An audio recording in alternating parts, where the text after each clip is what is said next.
Buenas tardes.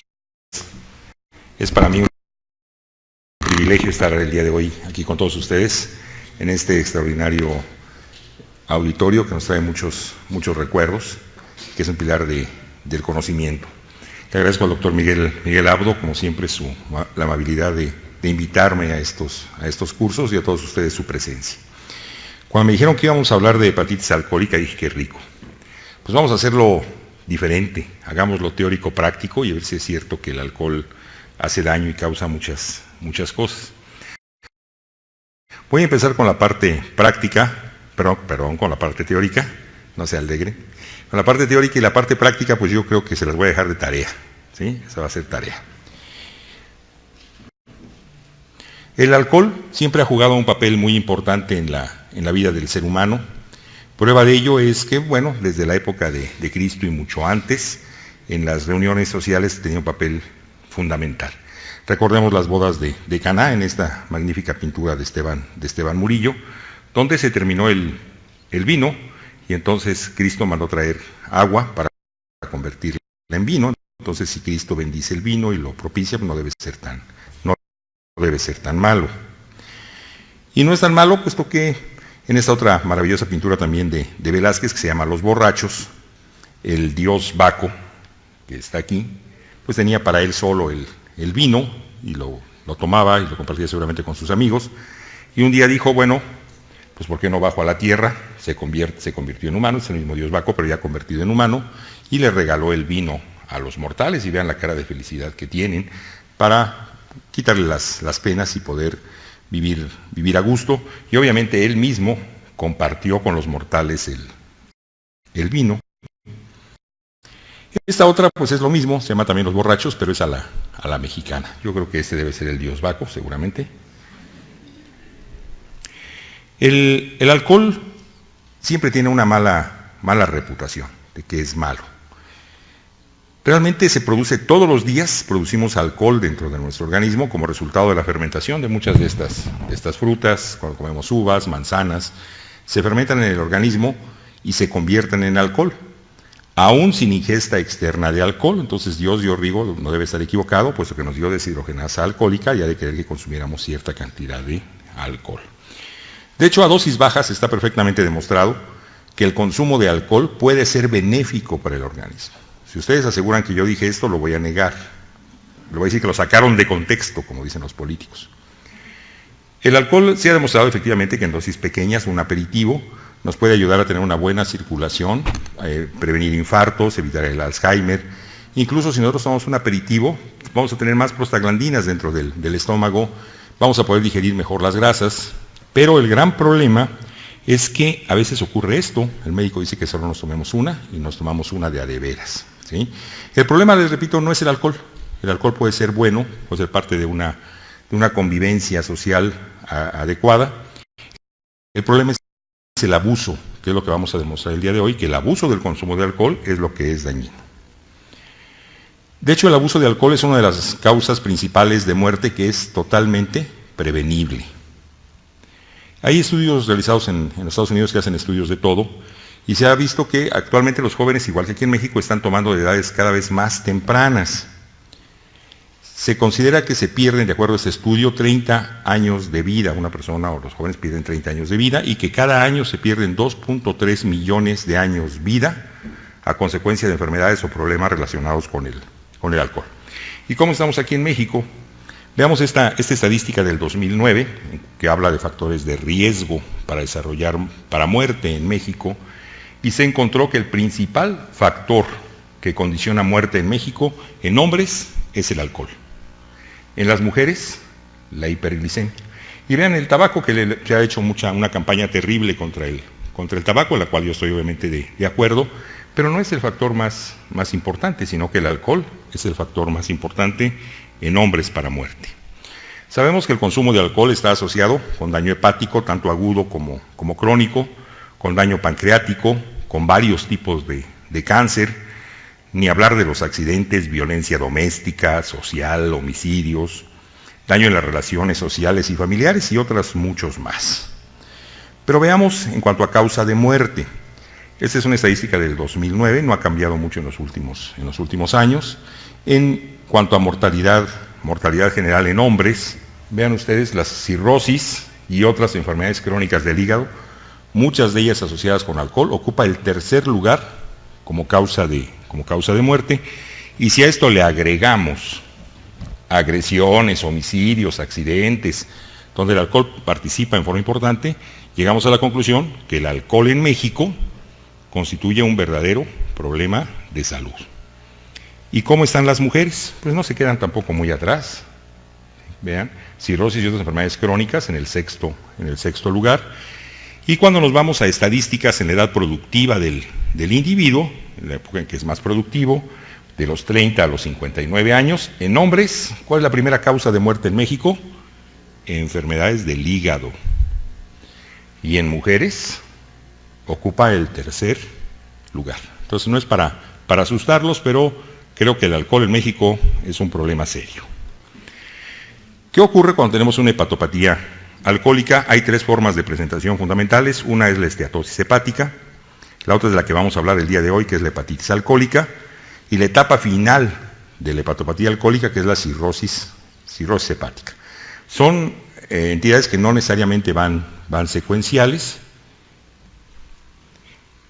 Se requiere obviamente predisposición genética. No todas las personas que consumen alcohol o bebidas alcohólicas van a desarrollar hepatopatía alcohólica.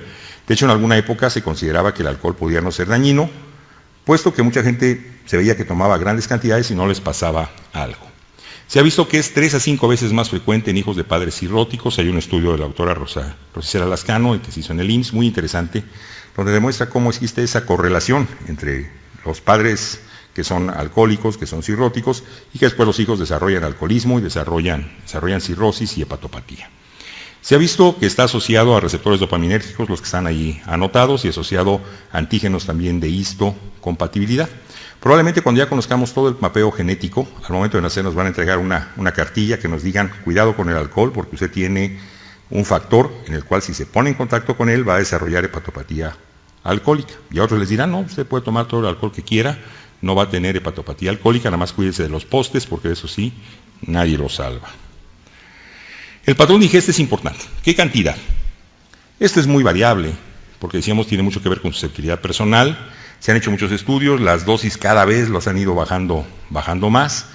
En términos generales, actualmente se acepta que en hombres lo que uno podría consumir en diario son 60 a 80 gramos de alcohol, y la mujer, y no es por discriminación, ahorita vamos a ver por qué, dosis menores, 30 a 40 gramos de alcohol al día. ¿A qué equivale esto? Ya no se vale hablar nada más de que es alcoholismo social, un alcohólico consuetudinario, un borracho despreciable, nada de eso, sino hay que hablar en cantidades de alcohol. Esa es la fórmula que se utiliza para ver lo que tiene una bebida.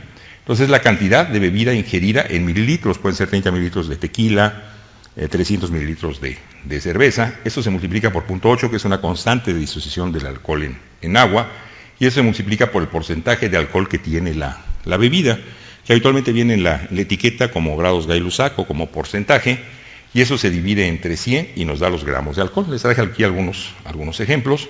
Por ejemplo, 350 mililitros de cerveza, una lata de cerveza, contiene 16.8 gramos. Entonces vean cuánto podría consumir, cuántas cervezas tiene permitido consumir una mujer por día. Y 60 mililitros de tequila, un caballito bien servido, tiene 19.2 gramos. El tiempo de consumo también es importante, se considera que más de 5 años, aunque les digo esto es muy variable dependiendo de su susceptibilidad personal. Hay mayor riesgo cuando el consumo es cotidiano y no muy abundante, porque cuando es muy abundante habitualmente trae problemas con el trabajo, con la familia, y el paciente busca ayuda para dejar de tomar. Sobre todo el alcoholismo, podríamos llamar social, donde la persona toma 2, 3 bebidas al día y que le da la impresión de que no es alcohólico, pero si nos damos cuenta, está sobrepasando la tasa de alcohol que debería consumir. Las mujeres son un factor de riesgo para el desarrollo de hepatopatía. ¿Por qué? Porque se ha incrementado el consumo de alcohol en las mujeres, es socialmente permitido. Ustedes recuerdan todavía hace unos cuantos años no se les permitía la entrada a las cantinas, ni al alcohol, era mal visto que las mujeres tomaran. Actualmente hay algunos estudios de CONADIT, sobre todo que las mujeres están tomando más, sobre todo porque no tienen que manejar, llevan quien maneje, y entonces ellas están tomando más.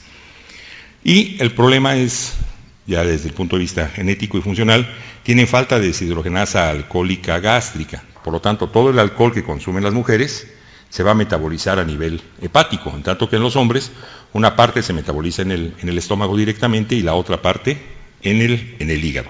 Tienen además menor capacidad metabólica hepática y en teoría deben tolerar menos el alcohol. Sin embargo, yo conozco 2 o 3 mujeres que toleran y aguantan muchísimo más que cualquiera de nosotros.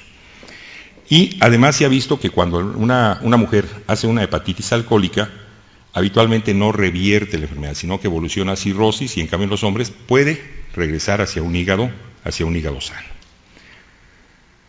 México, decíamos, no se encuentra entre los principales países consumidores de alcohol. Si vemos la lista de lo que se consume de alcohol, no sé, en Alemania, en Rusia, pues no, estamos en la primaria, apenas estamos empezando a tomar alcohol.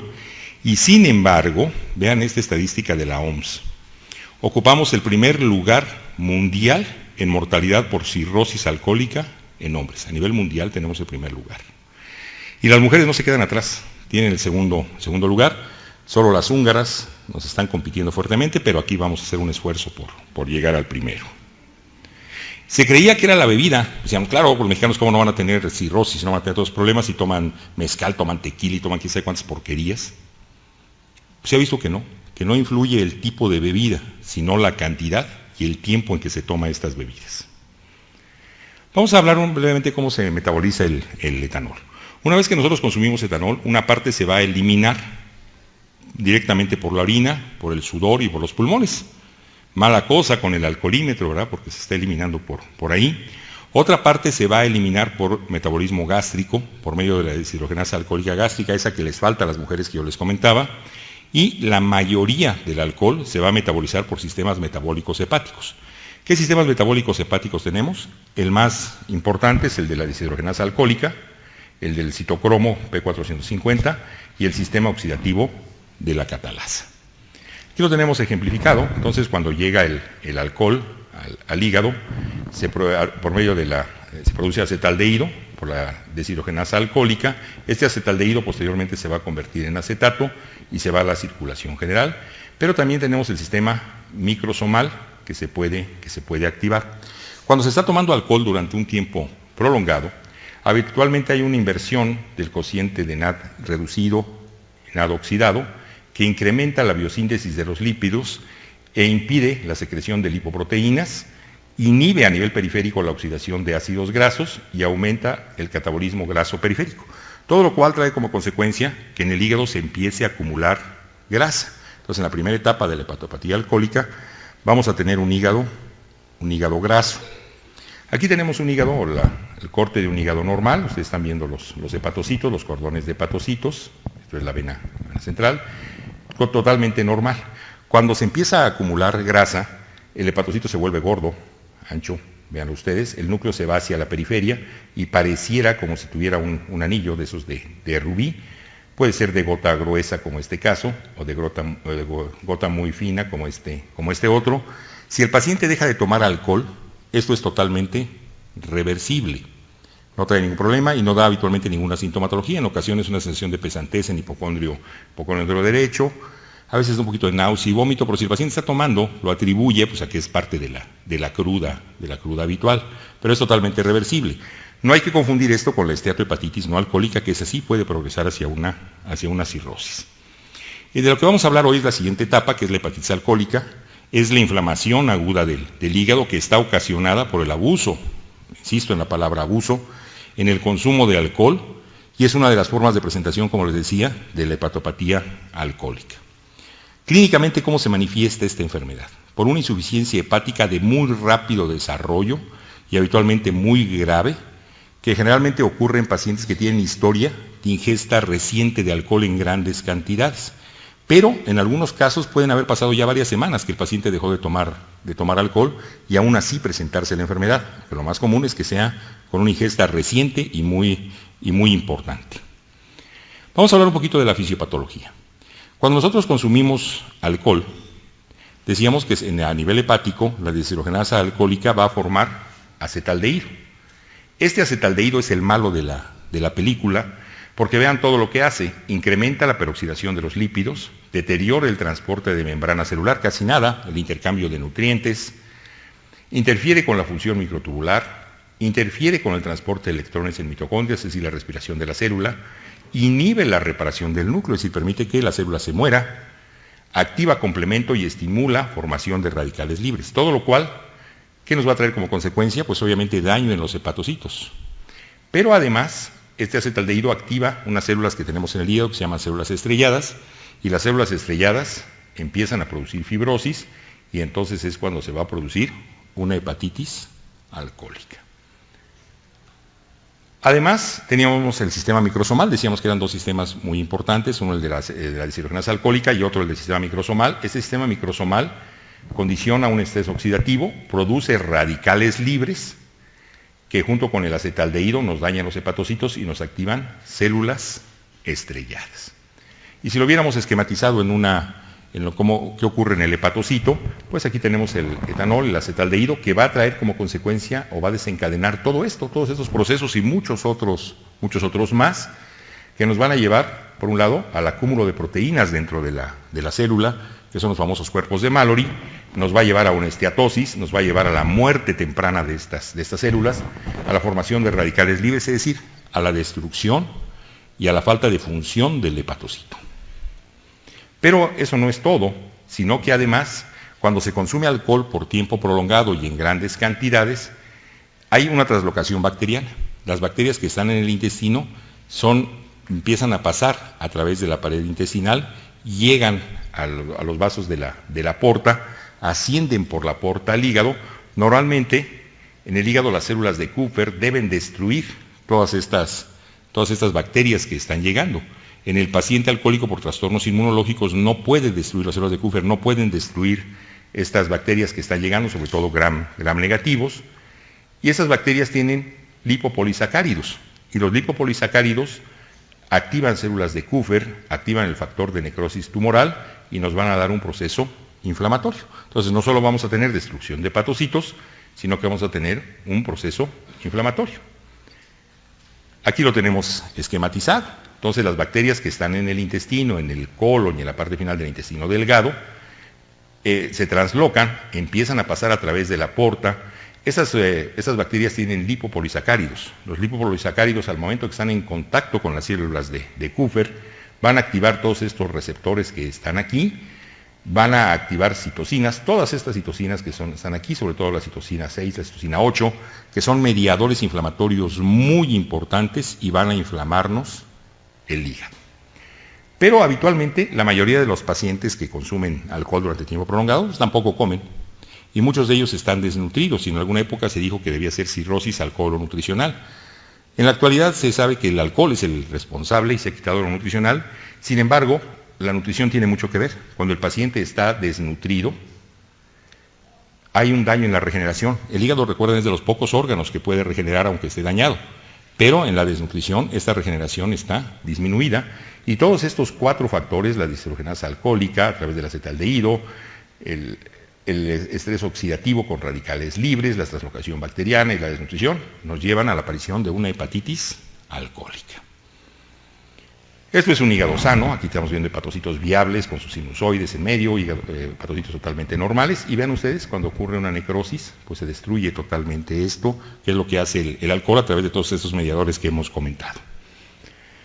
Y en la hepatitis alcohólica, como hay interferencia en el intercambio de nutrientes, como decíamos, los microtúbulos, la reparación del núcleo, las sustancias que produce el hepatocito se empiezan a quedar retenidas ahí. Una de ellas es la albúmina, que ya no puede salir al exterior, se queda retenida, y cuando la teñimos con hematocilina y eosina lo vemos de este color rojo, y a esto le llamamos cuerpos de Mallory. Vean, aquí hay un cuerpo de Mallory, aquí hay otro cuerpo de Mallory, otro cuerpo de Mallory. Esto hace que el poder oncótico dentro del hepatocito aumente, que empiece a jalar agua, y el hepatocito se va a bombar, se va a ver redondo, grandote, y puede comprimir sinusoides, puede comprimir a la vena central, va a hacer que el hígado crezca, que se distienda, y obviamente va a interferir mucho con la nutrición de los demás hepatocitos. Aquí tenemos otros, vean los cuerpos de Mallory, es un paciente que todavía tiene hígado graso, vean, tiene hígado graso coexistiendo con cuerpos de Mallory, unos hepatocitos enormes, grandotes, llenos de líquido. Al final lo que ocurre es que el hígado crece y se va a poner así de color medio naranja. Cuando Laennec describió la cirrosis, le puso por eso cirros quiere decir naranja, probablemente no vio un hígado cirrótico, sino vio un hígado con hepatitis alcohólica, que crece, vean ustedes, se ve turgente, incluso se refleja aquí el flash del edema que tiene. Y tenemos algo muy interesante, unas células que se llaman las células estrelladas. Estas células estrelladas que las tenemos también en pulmón y las tenemos también en páncreas. Cuando el hígado está sano, está normal, forman parte de la estructura normal del hígado, están dentro de los sinusoides, pero que cuando el hígado se daña, cuando hay lesión hepática, estas células estrelladas se activan y empiezan a formar fibrosis, a liberar colágeno. Anteriormente se creía que eran fibroblastos, en la actualidad sabemos que son las células estrelladas y que se están activando en respuesta al daño ocasionado por el alcohol en este caso. Aquí tenemos una fotografía electrónica muy bonita, obviamente totalmente robada, me la robé. Aquí en México nos robamos casi todo, ¿verdad? Pero si es para fines de enseñanza creo que vale. Entonces, este es un sinusoide, vean ustedes aquí el sinusoide, ¿sí? Aquí está la célula estrellada, cómo está dándole forma al sinusoide, ¿sí? Y esta no tiene ninguna importancia cuando no hay daño hepático, pero cuando hay daño hepático empieza a producir fibrosis. Y la fibrosis ocurre inicialmente alrededor de la vena central. Vean, este hígado tiene obviamente todavía tiene bastante esteatosis, y todo lo que está en azul es fibrosis que empieza a ocurrir justamente donde está la vena central. Si el proceso se parara aquí, probablemente el hígado podría regresar a la normalidad, aunque tuviera hepatitis alcohólica, pero después empiezan a formarse puentes de fibrosis que van abarcando mayor cantidad de tejido hepático hasta que lo rodean completamente y ocurre una cirrosis. Esta es una cirrosis, es la etapa final de la enfermedad y esto obviamente ya es irreversible. Y finalmente, pues la constitución como que del hígado, pues es totalmente deformado. En cuanto a la hepatitis alcohólica, ¿cómo es el paciente que tiene hepatitis alcohólica? Habitualmente es un adulto, mayores habitualmente, un adulto entre los 40 y los 50 años de edad, aunque aquí en el Hospital General de México estamos teniendo muchachos de 25, 26 años con hepatitis alcohólica que empezaron a tomar desde los 12 años. Y ayer justamente falleció, desafortunadamente, un paciente de 25 años, y falleció de hepatitis alcohólica. Predomina en el sexo masculino, realmente es igual, aunque decíamos el factor de riesgo en mujeres es mayor, pero todavía los hombres siguen tomando más que las mujeres aquí en México. Hay habitualmente una historia de abuso de alcohol durante varios años y una ingesta reciente, habitualmente importante. Siempre tiene antecedentes de problemas del alcoholismo a nivel familiar, a nivel de trabajo. Está asociado, como decíamos, a periodo reciente de ingesta intensa, pero mucho ojo, porque pueden haber dejado de consumir alcohol hace varias semanas y eso no invalida el diagnóstico. Porque a veces un residente dice, no puede ser hepatitis alcohólica porque desde hace 2 semanas no toma. No, sí puede ser. Lo habitual es que haya una ingesta reciente, pero puede haber dejado de tomar hace varias semanas. No tiene predominio de nivel socioeconómico, en todos los niveles socioeconómicos puede dar. ¿Cómo se va a manifestar la enfermedad? Puede manifestarse como una hepatitis alcohólica asintomática. Si el hígado puede estar totalmente inflamado y no dar ninguna sintomatología, porque el hígado tiene una capacidad de reserva muy grande. Puede manifestarse como la hepatitis aguda clásica, que ahorita vamos a comentar, como una hepatitis alcohólica, fulminante, grave, mortal, o bien en un paciente que ya tiene cirrosis y que sigue tomando, se puede manifestar agregado a la cirrosis. El cuadro clínico, el clásico, en las etapas iniciales es inespecífico, puede haber astenia, puede haber adinamia. Recuerden que las enfermedades del hígado son las que producen más cansancio y más debilidad. Hay hiporexia, náusea y vómito. Lo que les comentaba, si el paciente está tomando, pues habitualmente lo atribuye al alcohol y no tanto a que está empezando la enfermedad. Puede aparecer impotencia, amenorrea y disminución del deseo sexual. Ya cuando la enfermedad está florida, lo más característico va a ser una insuficiencia hepática aguda. Y lo primero que aparece es ictericia hepatocelular de muy rápido desarrollo, muy rápido. No es como la cirrosis que va despacito. Esta de un día para otro el paciente se pone ictérico. Los niveles de ictericia pueden ser desde muy leves hasta muy intensos. Se acompaña obviamente de hipocolia, va a haber coluria y no hay prurito, puesto que las sales biliares se siguen eliminando perfectamente. El hígado va a crecer. Decíamos que los hepatocitos jalan agua porque tienen mucha proteína adentro, que son los cuerpos de Mallory. Crece el hígado y cuando el hígado crece muy rápidamente se distiende la cápsula de Gleason y esto produce dolor. Entonces habitualmente el paciente empieza con dolor intenso en hipocondrio derecho, tiene que acostarse del lado derecho porque si se acuesta del lado izquierdo le molesta más, con los movimientos, con la tos molesta, empieza a aparecer fiebre que puede llegar hasta 39 grados.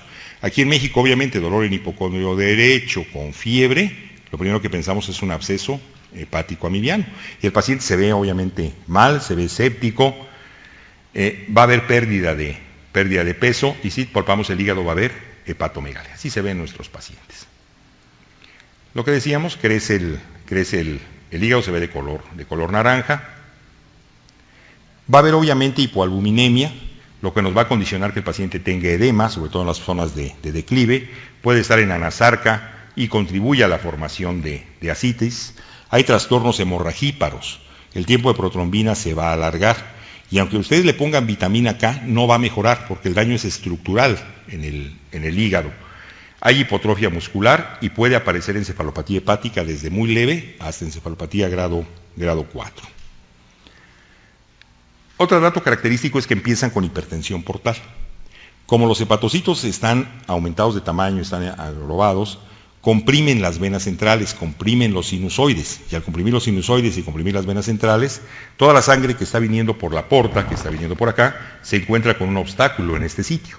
Como ya no puede pasar, entonces se van a abrir colaterales, que normalmente no llevan sangre. La más importante es esta, la coronaria estomáquica o gástrica izquierda, que deriva la sangre, vean ustedes, hacia los plexos venosos, forma varices esofágicas, varices gástricas y la sangre finalmente regresa por la vena ácigos al corazón. Estas varices obviamente se pueden romper en un momento dado y producirnos hemorragia de tubo digestivo, a veces mortal. Como la sangre se queda aquí retenida, el vaso también crece y es común que estos pacientes tengan esplenomegalia y no solo esplenomegalia, sino aumento en la función del vaso con hiperesplenismo y van a tener anemia, leucopenia y trombocitopenia y con mucho riesgo a sangrado, puesto que tienen tiempos de coagulación alargados y plaquetas bajas. Y a veces vemos así al paciente, ¿verdad? Con una citis que se desarrolla muy rápido. Es que dice el paciente, pues es que yo la semana pasada estaba muy bien, estaba planito, y ahorita de repente vean cómo estoy, y vemos aquí la piel cómo se rompió, de lo rápido que creció el abdomen. Entonces el paciente tiene una hernia grandotota con riesgo de romperse aquí en este sitio. Puede haber red venosa colateral en el abdomen, donde la sangre está tratando de regresar a otro sitio, o bien las manifestaciones de esa circulación de derivación, que pueden ser varices esofágicas, varices gástricas o gastropatía hipertensiva, que habitualmente nos damos cuenta de ellos en el momento que el paciente sangra. Pero también puede haber hemorragia de tubo digestivo bajo, porque la mesentérica inferior invierte el flujo, se va a los plexos hemorroidarios y nos produce hemorroides. Y entonces, ¿qué va a tener el paciente? Pues véanlo, red venosa colateral, de muy rápido desarrollo. Si hacemos una endoscopía vamos a encontrar que tiene varices esofágicas, esa que tiene un punto así rojo cereza que está a punto de reventarse. Las varices explotan cuando aumenta la presión de la porta, cuando llega a 10-12 milímetros de mercurio se rompen y hay un sangrado muy profuso. Vean ese paciente que falleció, se le hizo un hoyo aquí en esta zona y por ahí se vació desafortunadamente. Esta está echando un chorro de sangre y aquí tenemos el paciente puede tener también sangrado de tubo digestivo bajo por varices colónicas o por hemorroides. Y todo esto es de muy rápido desarrollo. En la exploración física vamos a encontrar al paciente, lo vemos en malas condiciones generales, habitualmente muy poco activo, lo vemos ictérico, con febril y con la presencia de hepatomegalia y dolor en el hipocondrio derecho. Las palmas las podemos ver, las palmas hepáticas, porque no se le destruyen las hormonas, ni masculinas ni femeninas, y aquí en ese aspecto rojizo, aunque el paciente se vea ictérico, se vea pálido, las palmas son rojizas, y en grados extremos podemos llegar a ver esto, ¿verdad? Con atrofia total de los músculos. Aparecen telangiectasias, sobre todo en el territorio de la vena cava. No es otra cosa que arañas vasculares, que si nosotros la comprimimos aquí en el centro van a desaparecer y también están dados por hiperestrogenismo. Puede haber ginecomastia en los hombres por no eliminarse las sustancias femeninas, y el paciente que está tomando durante mucho tiempo puede desarrollar un síndrome que se llama síndrome de Mikulicz, que no es por la hepatopatía alcohólica, sino por el consumo de alcohol, donde crecen las parótidas, como este paciente, vean ustedes, tiene las parótidas crecidas. Y en el aspecto típico de nuestros paciente cirrótico, que es hepatitis alcohólica, con todos los estigmas, ¿verdad? El crecimiento de las parótidas, la presencia de ictericia, telangiectasias, atrofia muscular, desarrollo de ascitis, un vello púbico de aspecto ginecoide, las palmas de las manos rojas, todos los estigmas que aparecen muy rápidamente.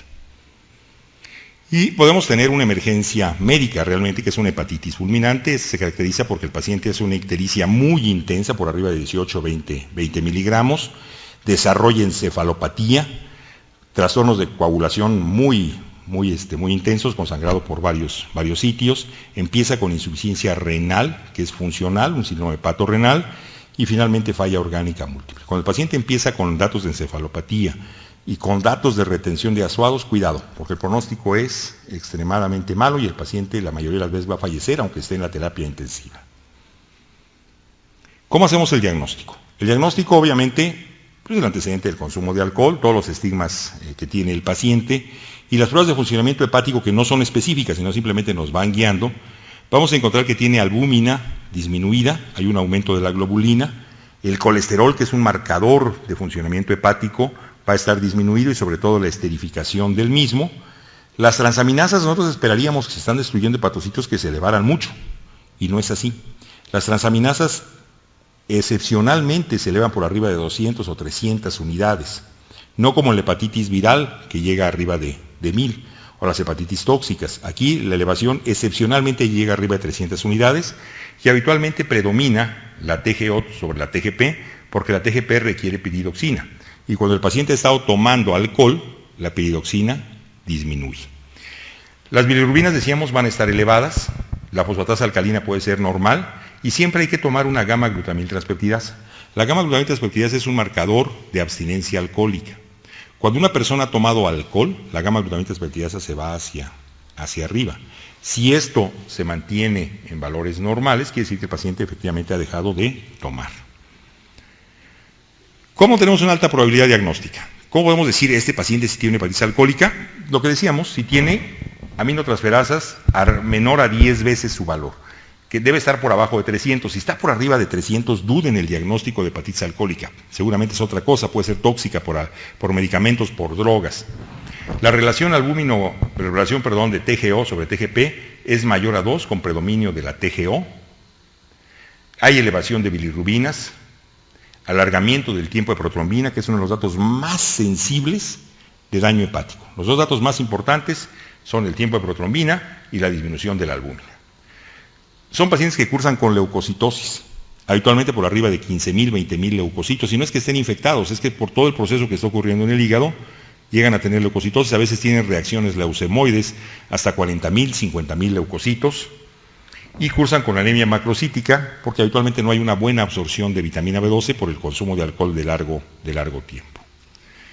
Siempre tenemos que hacer, obviamente, algunos otros estudios, otras pruebas de tendencia hemorrágica, serología de la hepatitis, electrolitos, es decir, en forma generalizada, y hay que individualizar al paciente, y estudios de gabinete. Ninguno es totalmente específico, simplemente sirven para descartar otras entidades que puedan confundirse. Lo que encontramos habitualmente es un hígado que va a estar crecido, edematoso, habitualmente. Podemos encontrar datos de hipertensión portal, aquí está la vena porta, veanla totalmente dilatada, agrandada.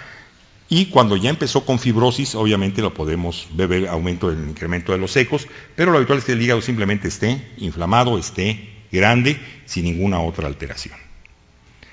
La biopsia hepática obviamente nos daría el diagnóstico definitivo, donde encontraríamos la presencia de necrosis, hepatocitos globosos como estos que vimos, con los cuerpos de Mallory, infiltrado inflamatorio, pero no es necesario para el diagnóstico. De hecho, si nosotros sometemos una biopsia a un paciente en esas condiciones, tiene un riesgo muy alto, tiene factores de coagulación alterados, y aunque los corrijamos, estamos corriendo riesgo. Entonces, si clínicamente y por laboratorio ya aparece una hepatitis alcohólica, no es necesaria la biopsia. El diagnóstico diferencial tenemos que hacerlo con la esteatohepatitis no alcohólica, obviamente con hepatitis viral aguda y crónica, que esto habitualmente con los niveles de transaminasa lo podemos hacer. Hepatotoxicidad por fármacos y por drogas. En México está consumiendo mucho crack, que a veces da un cuadro clínico muy parecido. Es una hepatitis fulminante y muy parecido como si fuera una hepatitis alcohólica, y muy frecuentemente la gente que consume drogas también consume alcohol. En México, todo paciente que tenga un hígado grande, doloroso y con fiebre, hasta no demostrar lo contrario, es un absceso hepático amibiano, y con ultrasonido podemos hacer un diagnóstico diferencial muy fácil. Siempre en un paciente que tiene hepatitis alcohólica es muy importante establecer cuál es la severidad, porque eso nos va a ayudar al pronóstico. Hay varias escalas pronósticas que se han utilizado. La que tiene muchos más años y que sigue siendo útil todavía en la actualidad es la escala de Maddrey. En la escala de Maddrey es una constante de 4.6, se multiplica por el tiempo de protrombina del paciente menos el tiempo de protrombina de control, esto en segundos. En la actualidad nos están refiriendo mucho el INR. El INR no nos sirve para esto, tiene que ser en tiempo en segundos. Y esto le sumamos la bilirrubina sérica que tenga el paciente. Valores superiores a 32, sacando esta fórmula, nos hablan de una hepatitis severa. Más de 32 es hepatitis severa. Es la escala, decíamos, más utilizada, es muy fácil de realizar, realmente muy barata. Y vean lo importante de esto. Cuando un paciente tiene menos de 32 de Maddrey, la mortalidad a un mes es menor al 10%. De 10 pacientes que tienen hepatitis, 1 va a fallecer. Pero cuando la escala de Maddrey está por arriba de 32, la mortalidad a un mes es de 35. Prácticamente de cada 10 se van a morir 4. Si a esto se agrega encefalopatía, la mortalidad aumenta al 45%. Y si el paciente hace un síndrome hepatorrenal, el 75%, es decir, casi todos se mueren dentro del primer mes, incluso con tratamiento. Entonces, para que vean lo severo que es una hepatitis alcohólica. Siempre que tengamos un paciente con hepatitis alcohólica hay que dar el pronóstico al familiar de riesgo de muerte en cualquier momento, porque a veces lo vemos platicando y que está muy bien y al día siguiente está muerto. Hay otra escala que es la escala de Glasgow, que es la que ustedes ven aquí, que toma en cuenta la edad, los leucocitos, el nitrógeno, la urea, el tiempo de protrombina y las bilirrubinas, y se van sumando. Cuando el paciente en la escala de Glasgow tiene más de 9 puntos, es una hepatitis severa. Y la que más se está utilizando actualmente es la escala MELD. La escala MELD salió del Model for End Stage Liver Disease, que es un modelo en el cual predice un paciente que va a entrar a trasplante hepático, cuánto tiempo puede sobrevivir o cuál es el riesgo de que pueda fallecer. Es una escala numérica, que vean ustedes, está medio complicado de aprendérsela y de hacerla. Es multiplicar 9.57 por el logaritmo de la creatinina más 3.38 por el logaritmo de la bilirrubina. Complicado. El logaritmo del INR, lo que hacemos fácilmente es buscar esta página, ya todos tenemos computadora, buscamos esta página y ahí nos la calculan. Y ya sabemos, sin tener que hacer más cosas, nada más le damos los datos de la creatinina, le damos la bilirrubina y el INR. Y valores superiores a 21 es una hepatitis severa. Y la mortalidad a 90 días es mayor del 20% si esto se encuentra por arriba de 21 puntos. Entonces, nosotros seguimos utilizando mucho la escala de Maddrey porque es una escala bastante práctica. ¿Por qué pueden morir estos pacientes? Mueren por encefalopatía hepática, por hemorragia gastrointestinal, habitualmente por varices esofágicas o varices gástricas, infecciones concurrentes, un síndrome hepatorrenal o síndrome hepatopulmonar. ¿Y cuál es el tratamiento? Sencillo, ¿verdad? Pero no es tan sencillo porque vean la cara de ese niño. Tenemos que suspender el consumo de alcohol. Eso es fundamental. Punto número 1, suspenderlo. Esos pacientes tienen un incremento en el gasto de energía, por eso tienen esa leucocitosis, por eso tienen esa destrucción, aumento del gasto de energía del 60%, tienen habitualmente un balance nitrogenado negativo, porque además les da náuseas, no tienen hambre. Tenemos que darles una muy buena nutrición, una nutrición adecuada y balanceada. Esto va a mejorar la función hepática y el pronóstico. No es como los pacientes cirróticos, que si nosotros les damos proteínas, van a hacer encefalopatía. El paciente que tiene hepatitis alcohólica aún puede metabolizar adecuadamente las proteínas. Se ha visto que los pacientes que consumen más de 3.000 kilocalorías al día, la mortalidad es muy baja. Los que consumen menos de 1000 kilocalorías al día, la mortalidad es del 80% a 6 meses. Entonces son pacientes que tenemos que nutrirlos muy bien, asesorarnos con un nutriólogo para que les dé una buena nutrición en cuanto a calorías, proteínas y una dieta muy bien balanceada. Ellos se les permite un consumo de proteínas de 1.5 gramos por kilogramo al día. Y hay que determinar la severidad. Si el paciente tiene una hepatitis no severa, es decir, un Maddrey menor de 32, un Glasgow menor de 9, entonces vamos a dar las medidas generales del paciente con hepatopatía. Un reposo relativo, el reposo ayuda al hígado a regenerarse, en los mexicanos creo que no nos cuesta mucho trabajo. Una muy buena nutrición, tenemos que darle tiamina y polivitaminas. Aquí sí, las vitaminas esas que anuncian en la tele funcionan, porque el paciente que ha estado con alcoholismo durante largo tiempo tiene deficiencia de vitaminas, sobre todo del complejo B, y tiene deficiencia de tiamina. Tratamiento obviamente de las complicaciones que vayan surgiendo, de la encefalopatía, de la citis, de la peritonitis, como se hace en forma convencional con cada una de ellas. Pero si el paciente tiene una hepatopatía severa, tiene más de 32 de Maddrey, más de 9 de Glasgow, entonces tenemos que hacer algunas otras terapias.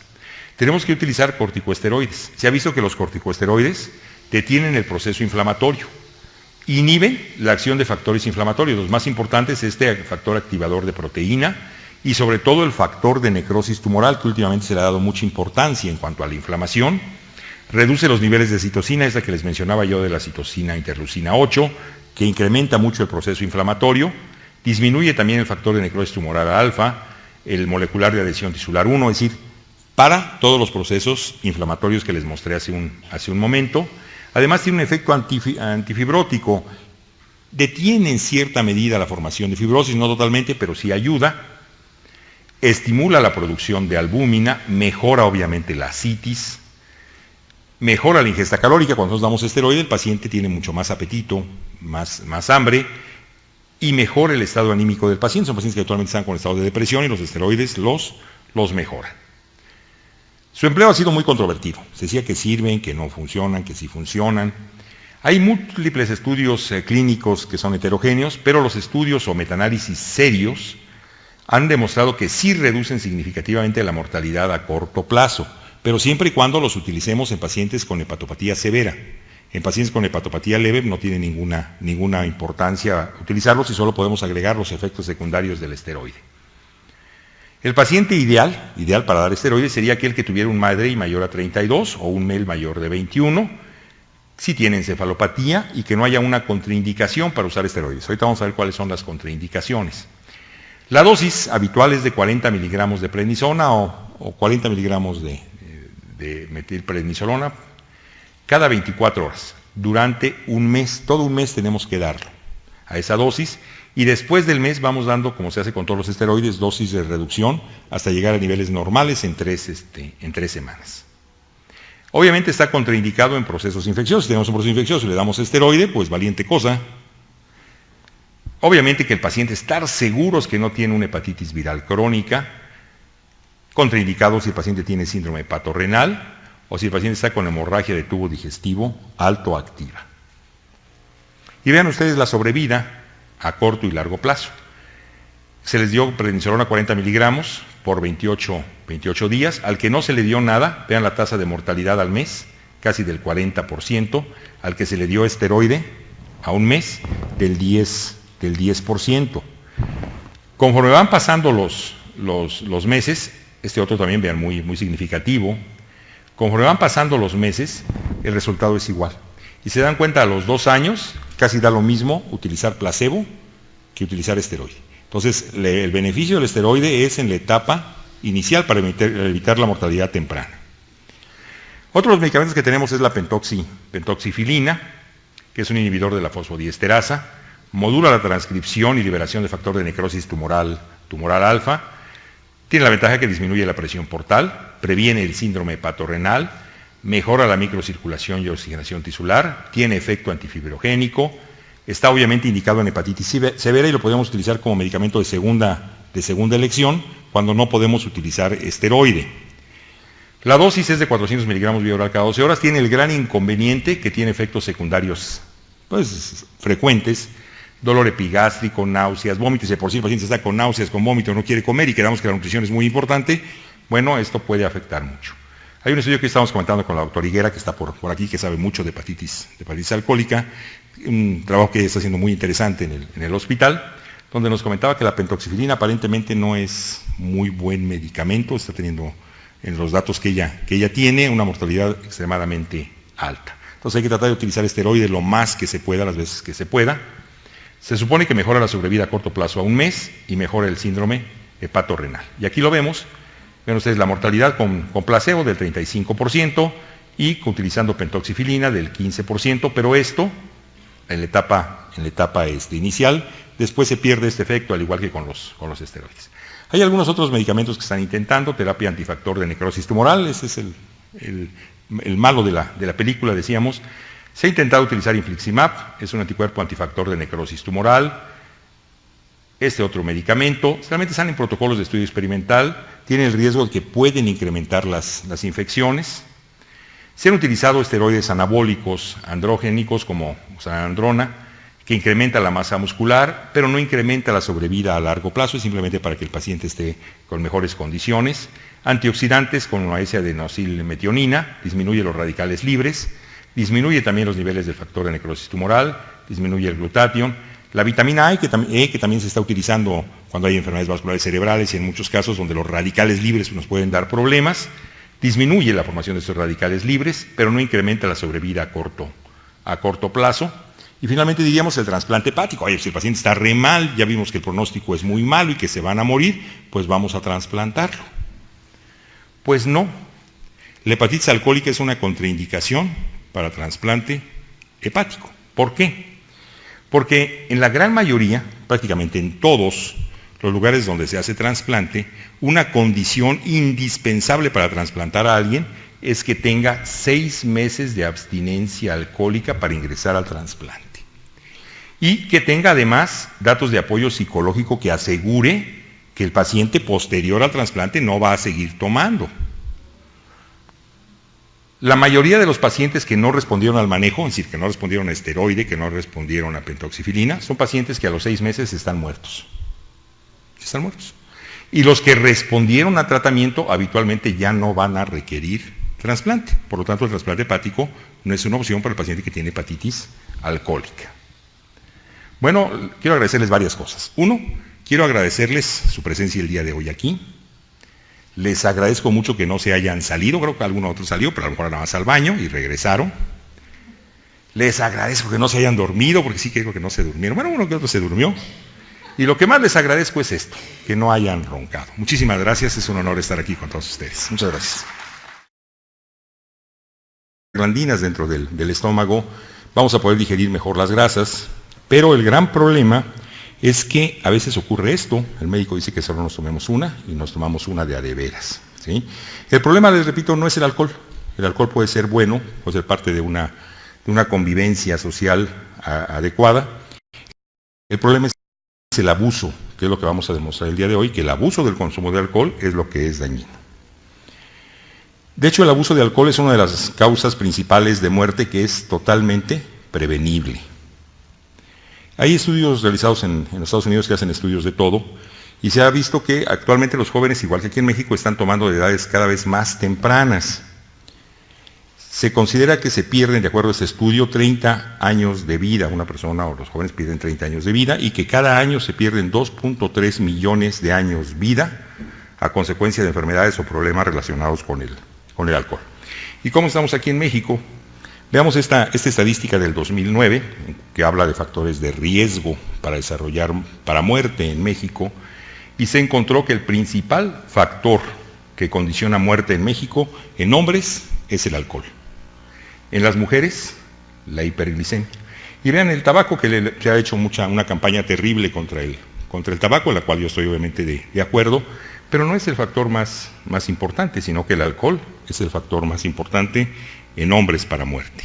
Solo el vino, y lo tomaba y lo compartía seguramente con sus amigos, y un día dijo, bueno, pues ¿por qué no bajo a la tierra? Se convirtió en humano, es el mismo dios Baco, pero ya convertido en humano, y le regaló el vino a los mortales, y vean la cara de felicidad que tienen, para quitarle las penas y poder vivir a gusto, y obviamente él mismo compartió con los mortales el vino.